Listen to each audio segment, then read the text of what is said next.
சில நூறு ஆண்டுகளுக்கு முன்பு டி.எல். மூடி என்பவர் கர்த்தருடைய வசனத்தை எடுத்துக் கூறும் பிரசித்தி பெற்ற ஊழியக்காரராக இருந்தார்.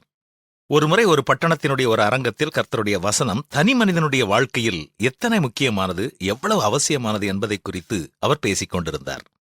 அப்பொழுது திடீரென்று கூட்டத்தில் ஒரு மனிதன் எழுந்து நின்று, நீங்கள் வேதம் என்று கூறும் இந்த புத்தகத்தில் எல்லாமே பாட்டி கதை, இதில் ஒரு வார்த்தையை கூட நான் நம்ப மாட்டேன் என்று உரத்த குரலில் சொன்னான்.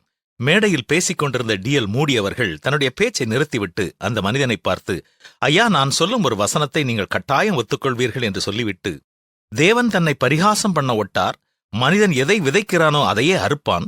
ஒரு தனி மனிதன் கோதுமையை விதைப்பான் என்றால் அவன் உருளைக்கிழங்கையும் வேர்க்கடலையும் அறுக்க மாட்டான், கோதுமையைத்தான் அறுப்பான்.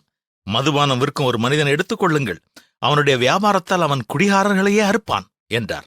கூட்டத்தில் இருந்தவர்கள் உடனே இந்த வார்த்தைகளுக்கு தங்களுடைய கரங்களை தட்டினார்கள்.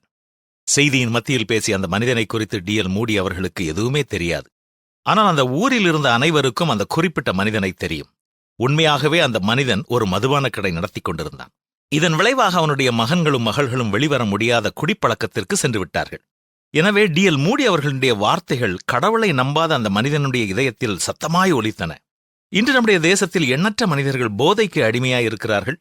நடைபெறும் பல குற்றங்களுக்கு பின்னணியில் இந்த போதைப் பழக்கம் இருப்பது நமக்கு தெரிகிறது. அன்பு நண்பரே, நீங்கள் தவறான விதையை விதைத்துக் கொண்டு இருப்பீர்கள் என்றால் தவறான விளைச்சலைத்தான் பெற்றுக்கொள்வீர்கள். அதிகமாய் குடிக்கும் ஒரு மனிதன் தவணை திட்டத்தின்படி தற்கொலை செய்து கொள்கிறான். நீங்கள் செய்து கொண்டிருப்பதை சற்றே எண்ணிப் பாருங்கள், மனம் திரும்புங்கள். ஐயோ, யாருக்கு வேதனை, யாருக்கு துக்கம், யாருக்கு சண்டைகள், யாருக்கு புலம்பல், யாருக்கு காரணமில்லாத காயங்கள், யாருக்கு இரத்தங் கலங்கின கண்கள். மதுபானம் இருக்கும் இடத்திலே தங்கி தரிப்பவர்களுக்கும் கலப்புள்ள சாராயத்தை நாடுகிறவர்களுக்கும் தானே என்பதைத்தான் வேதமும் நமக்கு சுட்டிக் காட்டுகிறது இல்லையா? மனம் திரும்புவோமா?